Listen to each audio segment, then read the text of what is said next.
Hi guys, this is Manu Mishra. So welcome back with a session जिसमें आज हम लोग 9th ऑफ फरवरी के द हिंदू न्यूज़पेपर का एनालिसिस करेंगे। So without wasting any time here we start the analysis of today's newspaper. So the first news it's from Haryana. तो बहुत ही इंटरेस्टिंग सी न्यूज़ है। सो हुआ क्या, फाइनली हरियाणा की कैबिनेट ने परमिशन दे दी है कि हम लोग एंटी कन्वर्जन लॉ लाने वाले हैं इन the state of Haryana. But law लाने के लिए आपको बिल बनाना पड़ता है। तो बिल फिर पास होता है आपकी असेंबली से। देखो, there are certain states in India. If I say precisely there are 5 states in India, sorry 6 states in India right now, जहां पर दोनों है, लेजिस्लेटिव असेंबली भी है, लेजिस्लेटिव काउंसिल भी है। ठीक है, बट हरियाणा उसमें नहीं आता। हरियाणा में सिर्फ एक ही हाउस है, लेजिस्लेटिव असेंबली। तो अगर हरियाणा स्टेट में स्टेट गवर्नमेंट को अगर लॉ बनाना है तो वहां की लेजिस्लेटिव असेंबली से बिल पास करना पड़ेगा एंड गवर्नर को असेंट देना पड़ेगा एंड गवर्नर साइन करके वो लॉ बन जाएगा, अगर असेंट दे दी उसने तो। But before the presentation of the bill, जब गवर्नमेंट बिल प्रेजेंट करती है हाउस के सामने, उसके पहले जो हरियाणा की कैबिनेट है they have to come on a decision कि हम लोग ये बिल प्रेजेंट करने जा रहे हैं। तो व्हाट हैपन, तो हरियाणा की कैबिनेट ने परमिशन दे दी है कि bring we will table the anti conversion bill in the next session of Haryana legislative assembly. अब ये हरियाणा एंटी कन्वर्जन जो बिल है, इसका जो नाम अभी दिया गया वो ये है, Haryana prevention of unlawful conversion of religious bill 2022। So देखा जाए तो यूपी में जो बिल आया था, unlawful conversion of bill, Uttar Pradesh unlawful conversion of bill, Madhya Pradesh में भी आया था, है ना, फ्रीडम ऑफ रिलीजन बिल आपका हिमाचल प्रदेश में भी आया था। And the first state to bring the anti conversion law that is Jharkhand. तो इन स्टेट्स में भी आ चुका है। ठीक है, अब ये जो लॉ है ये प्रोहिबिट करता है किसी भी रिलीजियस कन्वर्जन को, अगर वो मिसरिप्रेजेंटेशन, फोर्स, अनड्यू इन्फ्लुएंस, कोहजन, अलरमेंट, अलरमेंट मतलब लालच, है ना, और बाय एनी फ्रॉडलेंट मीन्स, अगर आपका रिलीजन कन्वर्ट कराया जाए इन एनी मीन्स, और आपने शादी के लिए या शादी के द्वारा, शादी के लिए या शादी के द्वारा आपने अपना रिलीजन कन्वर्ट किया, तो भी आप पनिशेबल होगे। अब इसमें कुछ चीज होती है, देखो, जब भी हम क्रिमिनल ऑफेंस की बात करते हैं ना, कि भाई ये क्रिमिनल ऑफेंस है, so there are certain burden of proof. जैसे कि मैं मान के चलो कि I have a filed an FIR against any person कि उसने मेरे घर में चोरी करी। तो अब ये कोर्ट केस बनेगा। तो मैंने ए के अगेंस्ट एफआईआर रजिस्टर्ड करी थी। तो अब मनु मिश्रा को कोर्ट के सामने प्रूफ करना होगा कि ए ने आपके घर में चोरी करी, कुछ ऐसे एविडेंस बताने होंगे। तो I have a burden to prove that a theft some items और some goods from my house जो कि मेरे बिलोंग करते थे। ठीक है, तो बर्डन ऑफ प्रूफ किस पे होगा? मेरे पे होगा। बट देर आर सर्ट, हमेशा याद रखना, burden of proof is on the prosecution, या we can say that in a simple term, we can say that जो केस फाइल करता है। ठीक है, अब आपका हम बात करें तो there are certain cases in civil cases and criminal cases both, जो बर्डन ऑफ प्रूफ है वो कभी कभी डिफेंडेंट के ऊपर भी होता है। And the cases of case related to the women and children. ठीक है, जैसे सेक्सुअल असॉल्ट का केस है, तो जिसने सेक्सुअल असॉल्ट के ऊपर जो एक्यूज है उसको प्रूव करना होगा कि मैंने सेक्सुअल असॉल्ट नहीं किया। ठीक है, अब किसी सेक्सुअल असॉल्ट चाइल्ड का है, तो जिसके ऊपर जो एक्यूज है, जिसके ऊपर चार्जेस लगे हुए हैं कि उसने सेक्सुअल असॉल्ट किया है चाइल्ड का, तो उसको प्रूव करना होगा। So burden of proof is always on the prosecution. There are certain exception in the women related and child related criminal offenses. Okay, अब इसमें जो है, ऑब्वियसली बात है, बर्डन ऑफ प्रूफ किस पे जाएगा? एक्यूज्ड के ऊपर जाएगा। जो एक्यूज्ड होगा ना, उसके बर्डन ऑफ प्रूफ जाने वाला है। तो एक और एक्सेप्शन जुड़ जाएगा कि प्रोसिक्यूशन के अलावा एंटी कन्वर्जन केसेस में भी अब जो बर्डन ऑफ प्रूफ है वो एक्यूज्ड के ऊपर शिफ्ट होगा। ओके, और एक चीज और बताई गई, उन्होंने बोला है कि देखो, पनिशमेंट, अगर आप किसी अनरिजर्व कैटेगरी की विमेन या किसी पर्सन को अगर आप कन्वर्ट कराते हो तो पनिशमेंट होगी, बट इतनी इतनी हार्श नहीं होगी। बट अगर आप किसी minor women, girl, schedule caste या शेड्यूल ट्राइब के पर्सन को कन्वर्ट करवाते हो तो आपको हायर पनिशमेंट दी जाएगी। ये चीज बताया गया। Moving further, so what happen, देखो हम बात करें ना 5 फरवरी, तो 1990 में एक एक कश्मीर सेपरेटिस्ट ग्रुप ने एक आवाज उठाई थी कि सॉलिडेटरी डे मनाना चाहिए पाकिस्तान को, Jammu and Kashmir solidarity day, के हम लोग सॉलिडेटरी, पाकिस्तान सॉलिडेटरी दिखाता है to the people of Jammu and Kashmir, और कश्मीर को, जम्मू एंड कश्मीर को जुड़ना चाहिए आपका पाकिस्तान के साथ। अब हुआ क्या, ये 1991 से जो पाकिस्तान ने 5 फरवरी को डिसाइड कर दिया था कि 5 February will be celebrated as Jammu and Kashmir solidarity day, है ना। अब ये तो, अब इसमें हम कुछ कर नहीं सकते क्योंकि ये उनका इंटरनल अफेयर मैटर है ना। पाकिस्तान कोई भी डे कुछ भी मना सकता है, उनका इंटरनल अफेयर मैटर है। अगर हाँ इंटरनेशनल होता तो we can object, but what happen, there are multinational companies, those who have business in the country of Pakistan, like Hyundai, like आपका Samsung, there are Pizza Hut, KFC, आपका Japanese company भी है जैसे कि Osaka batteries, Atlas, Honda. So there are certain companies जिन्होंने 5th of February को पाकिस्तान में इन companies जो कि एमएनसीज हैं, उन्होंने ये मैसेज दिया about the Jammu and Kashmir solidarity day को लेकर। अब जिससे इंडियन गवर्नमेंट खफा हुई, तो इंडियन गवर्नमेंट ने साउथ कोरिया के जो एम्बेसडर हैं, South Korean ambassador to India, उनको समन किया और बात करी। फिर टेलीफोनिक कन्वर्सेशन भी हुआ साउथ कोरिया के फॉरेन मिनिस्टर और इंडिया के फॉरेन मिनिस्टर एस जयशंकर के बीच। एंड जो आफ्टर द कन्वर्सेशन, जो आपके साउथ कोरिया के फॉरेन मिनिस्टर है, उन्होंने बोला है कि वील रिग्रेट जो हमने इंडिया और इंडिया के लोगों और इंडियन गवर्नमेंट को हर्ट किया by the social media post, and we'll assure from the next time कि ऐसा इंसिडेंट नहीं होने वाला है। सो दैट्स अबाउट कि देखो, पाकिस्तान गवर्नमेंट बना है, पाकिस्तान के लोग बोल सकते हैं, बट जो एमएनसीज काम कर रही हैं, पाकिस्तान की खुद की कंपनी भी बोल सकती है, पाकिस्तान की जो डीएनएस कंपनी है, डोमेस्टिक कंपनी है, बट कोई एमएनसी जिसका मेजर फॉर्मेशन या फाउंडेशन किसी और कंट्री में है और पाकिस्तान में वर्क कर रहा है, तो फिर हम उसको डांट सकते हैं, हम उसको बोल सकते हैं कि भाई आप उनका साथ नहीं दो, और ये हमारा मैटर, हम दोनों का मैटर, बायलेटरल मैटर है, आप इसमें मत आइए। मूविंग फर्दर, सो जो हमारे फाइनेंस सेक्रेटरी हैं टीवी सोमनाथन, उनसे जब पूछा गया कि भाई जब बजट प्रेजेंट हुआ ना, तो जो रेटिंग एजेंसीज, रेटिंग फर्म्स है, जैसे कि मूडी हो गया, तो Moody is a rating firm, उन्होंने बोला कि जो रेटिंग फर्म्स है ना, उन्होंने इंडिया का जब बजट प्रेजेंट हुआ था तो ये बताया था कि इंडिया की जो ग्रोथ है, और इंडिया जो है वो बहुत इन डेट है, मतलब बहुत ज्यादा उसके ऊपर डेट पड़ा हुआ है। बट जो आपके फाइनेंस सेक्रेटरी, उन्होंने ये इस चीज को रिजेक्ट किया और बोला कि देखो, जो आपके रेटिंग एजेंसीज होती हैं उनका डबल स्टैंडर्ड होता है। अगर हम बात करें इंडिया की, इंडिया को कंपेयर किया जाए जीडीपी ग्रोथ से from the US and Japan, तो हम लोग फास्ट से ज्यादा ग्रोथ कर रहे हैं। एंड जब आप इन डेट की बात करते हो, तो हमने ये अश्योर किया है कि bye the year of 2025 2026, by the end of 2025 हमारा जो फिजिकल डेफिसिट करंट में अभी जो 6.9% है, उसको 4.5% ला दिया जाएगा। मूविंग फर्दर, हमें सिटी की न्यूज नहीं पढ़नी है, सो हम लोग सीधा स्टेट न्यूज की तरफ मूव ऑन करेंगे। या सो लेट्स सी। हाँ, तो केरला के चीफ मिनिस्टर पिनरई विजयन, वो उन्होंने कल मीटिंग करी एजुकेशन मिनिस्टर्स के साथ, अपनी कैबिनेट के साथ, और जो एजुकेशन फील्ड में जो अफेक्टेड पार्टी है उनके साथ। एंड उन्होंने ये अनाउंस किया है कि फ्रॉम दी नेक्स्ट वीकेंड हम लोग फुल डे क्लासेस जो है वो स्टार्ट करने वाले हैं, हम लोग कंडक्ट कराएंगे फुल डे क्लासेस, मतलब सुबह से लेकर शाम तक।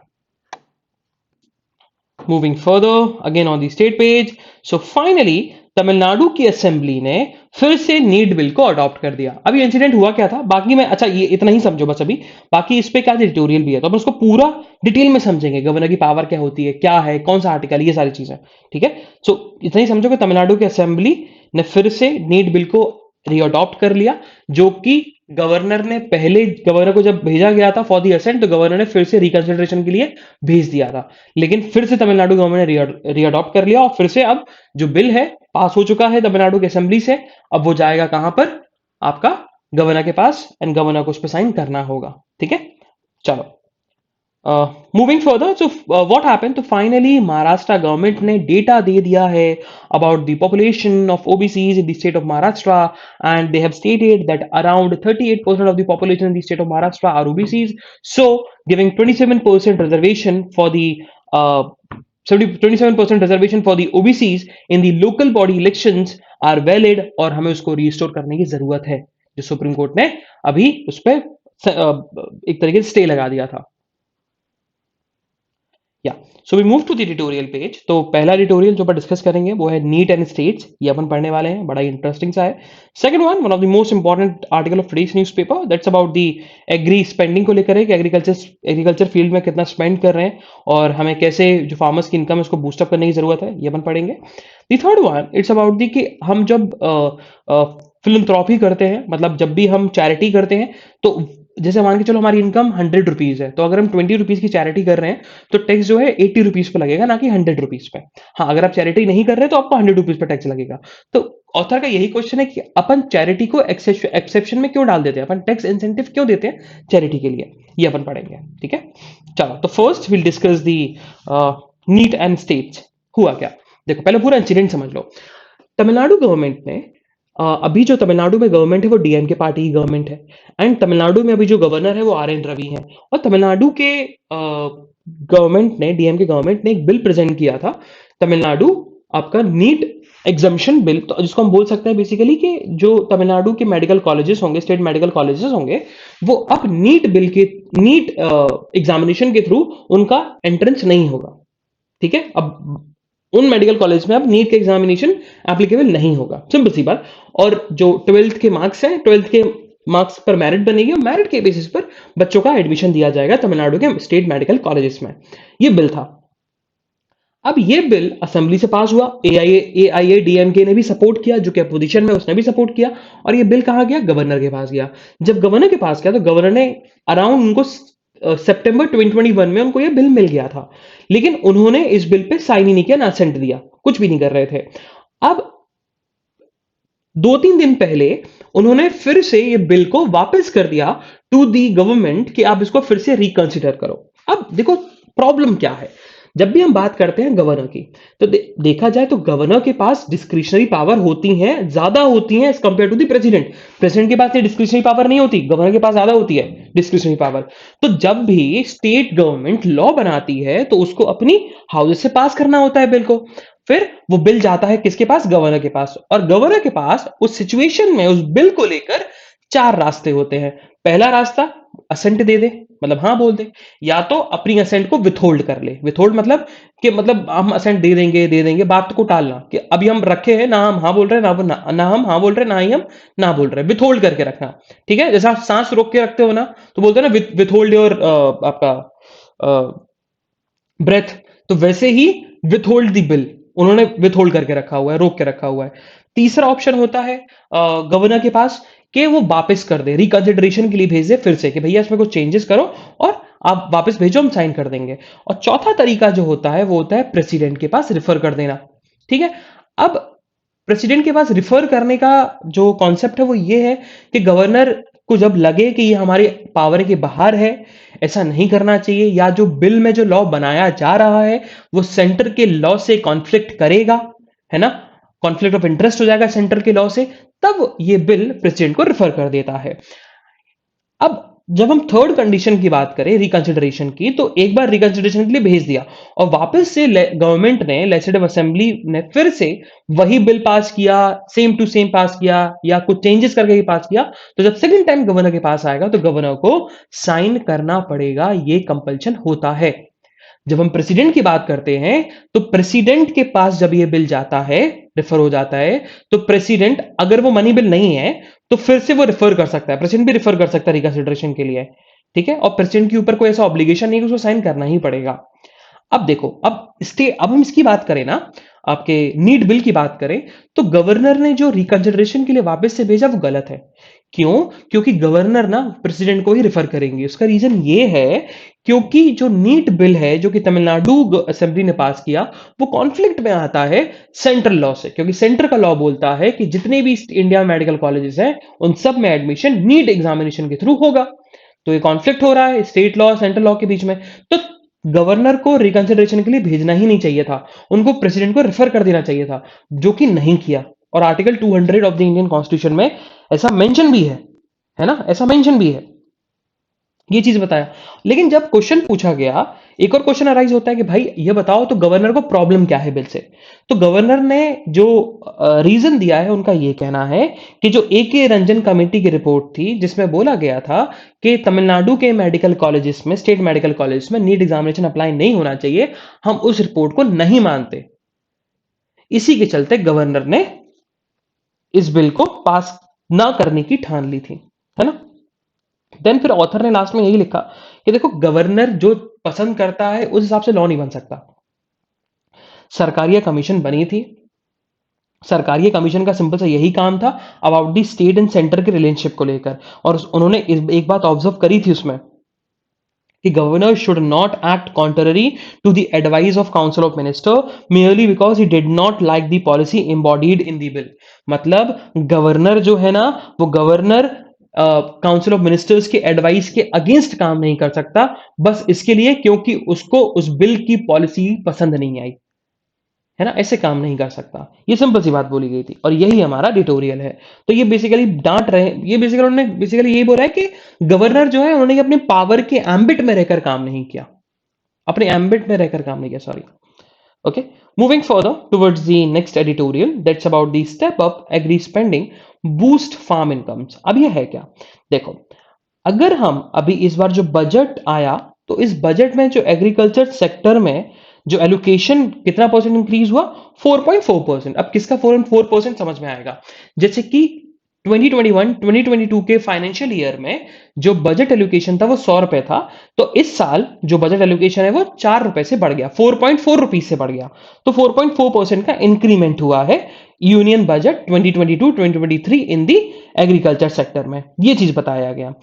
और अगर हम ऑन एन एवरेज देखें, तो जो हमारा इन्फ्लेशन चल रहा है, करंट इन्फ्लेशन है, वो 5.5% टू 6% है। तो हम उसको भी काउंटर नहीं कर पा रहे। मतलब इन्फ्लेशन के हिसाब से हमें इनकम बढ़ानी चाहिए, बट इन्फ्लेशन ज्यादा हो रही है और बजट एलोकेशन कम है, 1% या 2% से कम है, जो कि गलत है। और even food agriculture organization and United Nation ने 2001 से लेकर 2019 तक रिपोर्ट निकाली और उसने बताया कि जो इंडिया है ना, वो टॉप 10 कंट्रीज में आता है जहां पर गवर्नमेंट एग्रीकल्चर पे स्पेंड करती है। ये चीज बताया गया। सो ओवरऑल देखा जाए तो गवर्नमेंट एक्सपेंडिचर जो करती है, जितने सारे सेक्टर्स में जितना भी गवर्नमेंट एक्सपेंडिचर करती है, उसका 7.3% ऑफ द एक्सपेंडिचर जो है वो कहां जाता है, आपका एग्रीकल्चर सेक्टर में। मतलब 100 रुपए अगर गवर्नमेंट खर्च कर रही है एक फिजिकल ईयर में, तो 7.5 रुपए मतलब 7.3 रुपीज कहां खर्च हो रहा है, उसका एग्रीकल्चर सेक्टर में खर्च हो रहा है। बट ऑथर ने यह बताया कि अगर ये देखा जाए तो ये अदर मिडिल इनकम कंट्रीज से बहुत कम है। जब हम बात करते हैं आपके मलावी की, तो मलावी में 18% of the total expenditure contribute to the agriculture sector. वहीं हम बात करते हैं माली की, तो 12.4%, भूटान की 12%, नेपाल की 8%, एंड इवन आपका जो चाइना है वहां पर 9.6% of the total expenditure, government expenditure spend on the agriculture sector. ये चीज बताया गया। तो अब ऑथर ने बताया कि एक इंडेक्स होता है, that's about the agriculture orientation index. ये अपन समझेंगे, परेशान मत होना, समझ में आ जाएगा आगे चल के। तो अभी पहले ये सुनो। तो एग्रीकल्चर ओरिएंटेशन इंडेक्स जो है, वो इंडिया का जो सिचुएशन है उसमें बहुत डिसअपॉइंटिंग है ना। क्योंकि जो AOI है वो डेवलप किया गया था, जो कि सेकंड गोल है सस्टेनेबल डेवलपमेंट का, है ना, सस्टेनेबल डेवलपमेंट का 2023 2030 का जो एजेंडा है। सेकंड गोल क्या है कि भैया हमें जीरो हंगर लेके आनी है पूरे वर्ल्ड के अंदर। उस बेसिस पर ये इंडेक्स बनाया गया था। तो देखा जाए जिस हिसाब से सस्टेनेबल डेवलपमेंट गोल है, गोल 2, वो बोलता है कि हमें रूरल इंफ्रास्ट्रक्चर पे इन्वेस्टमेंट करना चाहिए, हमें एग्रीकल्चर रिसर्च पे इन्वेस्टमेंट करना चाहिए, हमें डेवलपमेंट पे एक्सपेंडिचर करना चाहिए, डेवलपमेंट ऑफ टेक्नोलॉजी पे एक्सपेंडिचर करना चाहिए, हमें एग्रीकल्चर प्रोडक्टिविटी कैसे बढ़े उस पे काम करना चाहिए, कैसे पॉवर्टी रेडिकेट हो from the middle and low income countries, उस पे काम करना चाहिए। तभी तो चल के हम जीरो हंगर जो गोल है उसको अचीव कर पाएंगे बाय द ईयर ऑफ 2030। और उसी बेसिस पर agriculture index agriculture orientation index बना। लेकिन अब एग्रीकल्चर ओरिएंटेशन इंडेक्स कैलकुलेट कैसे होता है, तो देखा जाए तो इट्स मींस कि आप कितना, गवर्नमेंट ने कितना स्पेंड किया एग्रीकल्चर सेक्टर के ऊपर, डिवाइडेड बाय कि उस सेक्टर का कंट्रीब्यूशन क्या है जीडीपी में। मतलब मान के चलो कि 100 रुपए खर्च करती है गवर्नमेंट एग्रीकल्चर सेक्टर में, और जीडीपी में कितना कंट्रीब्यूशन है एग्रीकल्चर सेक्टर का। तो ये बताया जाता है कि इंडिया का बहुत कम है। तो इट शोज कि गवर्नमेंट एग्रीकल्चर सेक्टर में कितना कम स्पेंड करती है, इवन दो जीडीपी में एग्रीकल्चर सेक्टर का बहुत बड़ा कंट्रीब्यूशन है। ये चीज बता रहे हैं, ठीक है। और इंडिया में जो आपका ए ओ आई है, एग्रीकल्चर ओरिएंटेशन इंडेक्स, मतलब वो 1 से भी कम है। 1 से कम का मतलब जितना जीडीपी में कंट्रीब्यूशन करता है एग्रीकल्चर सेक्टर, उससे कम गवर्नमेंट स्पेंड करती है। ये चीज ऑथर ने बताई। ओके। फिर अच्छा, यही होता है एओआई, ठीक है, कि कितना गवर्नमेंट ने स्पेंड किया, government spending towards agriculture sector to the sector's contribution to the GDP. Then will move to the comparison with Asia. अब एशिया के साथ कंपेयर करें तो इवन इन एशिया, इंडिया का जो एओआई है वो लोएस्ट है, ठीक है। अगर we compare to the other middle class and upper income countries in the Asia, और specifically to the eastern Asian countries, south east Asian nations, ठीक है। और ओवरऑल इंडिया की जो रैंक है वो 38th है in all over the world in the agriculture orientation index. और इवन दो इंडिया अपने आप को बहुत बड़ी एग्रीकल्चर इकोनॉमी मानता है, और रियलिटी भी है कि ह्यूज पॉपुलेशन जो है वो डिपेंडेंट है एग्रीकल्चर के ऊपर, उनका लाइवलीहुड डिपेंडेंट है एग्रीकल्चर के ऊपर, और हम लोग one of the largest producers several crops के। लेकिन तब भी हमारी जो एग्रीकल्चर ओरिएंटेशन इंडेक्स है वो बहुत कम है, 38 रैंक आती है, जो कि बहुत खराब है। और अगर हम कंपेयर करें ना ईस्टर्न एशियन कंट्रीज से और इंडिया में, तो बहुत डिफरेंस है। ईस्टर्न एशियन नेशंस की जो क्रॉप यील्ड है वो हाइयर है। अब क्रॉप यील्ड का मतलब कि आप एक पैच ऑफ लैंड पे, और उस इस एक पैच ऑफ लैंड को कंपेयर करें दूसरे पैच ऑफ लैंड से, और दोनों कंपेयर किस बेस पे किया जाए, कितनी क्रॉप यील्ड हो रही है, कितनी क्रॉप आ रही है। सो वहीं अगर हम इंडिया का देखें तो इंडिया में जो टोटल सीरियल्स यील्ड होती है per hectare, it's about 3.2 KG, 3.2 thousand KG of आपका केजी ऑफ सीरियल्स। और वहीं अगर हम ईस्टर्न एशियन से बात करें, ईस्टर्न एशियन से कंपेयर करें, तो इट्स अबाउट 6.2। सो एक तरीके से डबल है। और वहीं अगर हम बात करें आपका अदर एशियन एवरेज से, जो एशियन कंट्रीज के एवरेज से बात करें, तो एवरेज 4.2 है। तो एवरेज से भी इंडिया का लोएस्ट कम है आपका क्रॉप यील्ड में, हायर क्रॉप यील्ड में। फिर हम जब चाइना से बात करें तो चाइना में जो लैंड होल्डिंग साइज है वो कम है, बल्कि इंडिया में ज्यादा है, ठीक है। इंडिया में जो है एवरेज है जो इंडिया में, वो it's about 0.6 hectare. Sorry, China में जो है वो 0.6 हेक्टेयर है। वहीं इंडिया का एवरेज लैंड होल्डिंग साइज जो है वो कंपैरेटिवली चाइना से बहुत ज्यादा है। लेकिन तब भी जो सीरियल यील्ड होता है आपका चाइना में, वो 6.2 है, क्योंकि ईस्टर्न यूरोपियन कंट्रीज में आता है। तब भी इतना ज्यादा यील्ड किया जा रहा है। और China is one of is are among the world largest producer of wheat हो गया, राइस हो गया, आपका कॉटन हो गया, मेज हो गया। और चाइना का सिर्फ कुछ पार्ट है, अराउंड 20-30% ऑफ द चाइना की जो लैंड है वो एग्रीकल्चर पर्पज के लिए है। बाकी इंडिया में majority of the land can be use for the agriculture purpose. तब भी फिर ऑथर ने बताया कि इवन हमने, बल्कि और सारी स्कीम जो होती है ना, उन पे भी हमने पैसा कट डाउन किया है। जैसे कि एक स्कीम थी market intervention scheme and price support scheme, तो एमएसपी को लेकर थी। उस पे भी हमने अराउंड 62% लेस एलोकेट किया, अगर हम कंपेयर करें फिजिकल ईयर 2021 से 2022 तक। और एक और स्कीम है प्रधानमंत्री अन्नदाता आय संरक्षण अभियान, पीएम आशा। उसमें भी गवर्नमेंट ने इस बार बहुत कम कंट्रीब्यूट किया, बजट एलोकेट किया स्कीम के अंडर, ठीक है। अब ये दोनों देखा जाए तो ये दोनों बल्कि एमएसपी को सपोर्ट कर रही हैं, लेकिन तब भी इस साल कंपेयर करें लास्ट ईयर के बजट एलोकेशन से बहुत कम है। और ऑथर ने फिर आगे बताया कि देखो, जब भी हम बात करते हैं ना कि चलो, आप लोग बोलते हो कि चलो आप इस बात पे आर्ग्यू कर सकते हो, बहुत सारे लोग इस बात पे आर्ग्यू कर सकते हैं कि चलो हमने हमने कैपिटल इन्वेस्टमेंट पे बहुत ज्यादा पैसा लगाया है ना। हमने जैसे कि सॉरी, कैपिटल इन्वेस्टमेंट में बहुत पैसा लगाया गया, बहुत पैसा लगाया है हम लोग, बल्कि ऐसा इंफ्रास्ट्रक्चर पे इन्वेस्टमेंट करेंगे। बट इवन तो हुआ भी नहीं। हमने जो पैसा जहां लगाया ना, वो पैसा लगाया किन स्कीम्स में, जैसे पीएम किसान में हो गया, प्रधानमंत्री किसान मानधन योजना, इन स्कीम्स में लगाया, जो कि शॉर्ट टर्म बेनिफिट देती हैं फार्मर्स को, लॉन्ग टर्म बेनिफिट नहीं देती, और ना ही एसेट जनरेट करती हैं। मतलब आप उनको सपोर्ट कर रहे हो बस पैसा देके, लेकिन आप एसेट जनरेशन के लिए, कैपिटल जनरेशन के लिए ऐसा कुछ काम नहीं कर रहे। फिर आगे ऑथर ने ये लिखा मेजर्स टू इम्प्लीमेंट, तो उसमें ऑथर ने यही बताया कि अगर हमें सस्टेनेबल डेवलपमेंट गोल्स को अचीव करना है and sustainable development goals of higher agriculture growth and farm income, तो हमें जो मेजर्स और जिसमें इंडिया लैग कर रहा है उनको इम्प्लीमेंट करना होगा। ये चीज ऑथर ने बताई। Second one, third one, the editorial that's about the tax incentives for philanthropy. तो ऑथर ने यही जो पूरे जो एडिटोरियल में उन्होंने यही समझाने की कोशिश करी है कि जब भी कोई पर्सन चैरिटी करता है तो वो इस बेस पे नहीं करता कि हम इस इतने पैसे का हमें टैक्स इंसेंटिव मिलेगा, नहीं करता है ना। वो करता है कि भाई उसकी कॉज की वजह से, कि भाई एक एनजीओ काम कर रहा है या उस कॉज से उसको जुड़ा रहना है, इसी वजह से वो चैरिटी करता रहता है।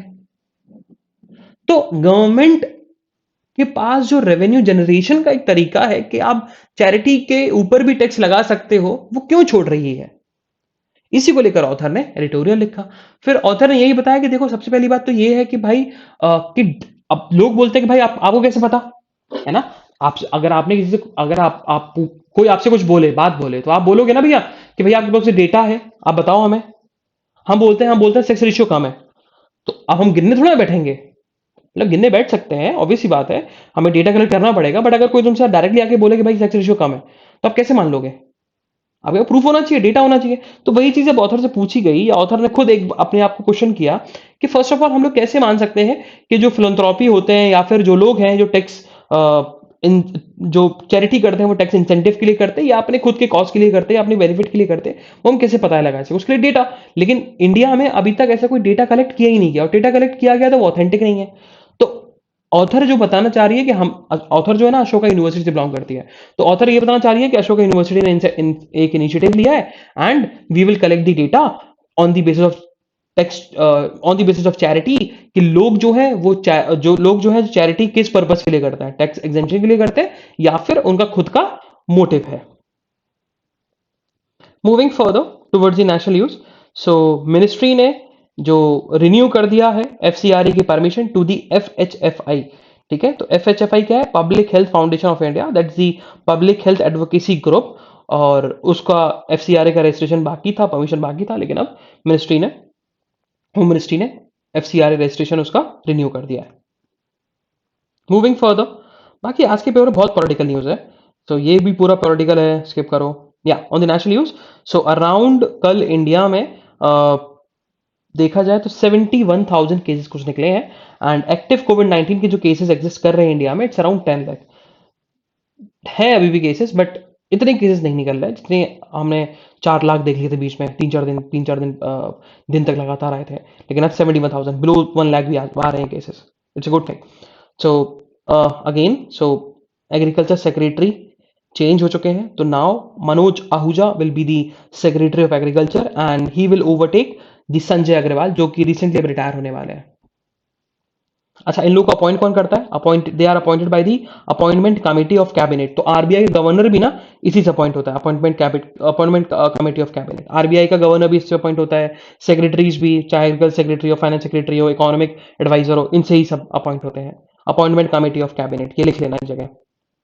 Moving further, so parliamentary panel बनी है and panel will question to the government about the 25% cut down of budget in the मनरेगा, उसको लेकर वो क्वेश्चन पूछेगी। Moving further, so finally European Union जो है वो एक एक्ट लाने वाली है। अभी ऐसा कुछ सारे जो कंट्रीज उन्होंने अभी एग्री नहीं किया, बट दे विल एग्री, वो लाने वाली है एंड इट्स अबाउट दी कि हम लोग चिप्स बनाएंगे, सेमीकंडक्टर चिप्स। अब इस एक्ट के थ्रू अराउंड 43 बिलियन यूरोज को मोबिलाइज के फंड को मोबिलाइज किया जाएगा from the public and private investment, जिसके चलते EU bye the year of 2030 20% of the world market share of semiconductors European union के पास होगा। अब यूरोपियन यूनियन इस वजह से कर रहा है क्योंकि यूरोपियन यूनियन बहुत ज्यादा डिपेंडेंट है एशिया के ऊपर, स्पेसिफिकली चाइना के ऊपर, तो डिपेंडेंसी कम हो जाए और सप्लाई चेन, क्योंकि अभी सबसे बड़ी बात जो कोविड 19 में लेसन मिला है सारी कंट्रीज को, वो सप्लाई चेन को लेकर मिला है। तभी सब लोग सेल्फ रिलायंस की तरफ जा रहे हैं, आत्मनिर्भर की तरफ जा रहे हैं, क्योंकि सप्लाई चेन बहुत डिस्टर्ब हुई, बहुत ज्यादा। इसी के चलते यूरोपियन ने डिसीजन लिया है कि हम लोग जो अभी सेमीकंडक्टर्स की शॉर्टेज आई थी उससे बहुत इंपैक्ट पड़ा हमारे ऑटोमोबाइल्स इंडस्ट्रीज पर, हमारे बहुत सारे टेक्नोलॉजी इंडस्ट्रीज पर, but now we will make the act कि जिसके through around 43 billion euros mobilise किए जाएंगे from private and public investment and through this act by the year of 2030 European Union will contribute around 20% of the world shares of semiconductors chips. अच्छा एक चीज और लिखना Ursula von der Leyen is the current head of European Union. So Sri Lanka अब खुद का अपना आधार launch करेगा बट उसके लिए उसको टेक्नोलॉजी चाहिए, एक फ्रेमवर्क चाहिए। तो इंडिया ने हेल्प करी है कि जो हम लोग आधार है ना, डिजिटल आइडेंटिटी फ्रेमवर्क जो हमने यूज किया था आधार में, वही हम श्रीलंका को भी ट्रांसफर कर देंगे, श्रीलंका की हेल्प करेंगे उनके खुद के आधार फॉर्मेशन के लिए। Moving further, so European Union की रिपोर्ट आई है एंड यूरोपियन यूनियन की रिपोर्ट में बताया गया कि in Africa around 30 million people are facing a severe hunger. ये रिपोर्ट आई है, ठीक है, specially from the region of Somalia, Ethiopia and Kenya. So this is the analysis of today's newspaper. हम लोग कल फिर मिलेंगे with some exciting news, exciting current affairs.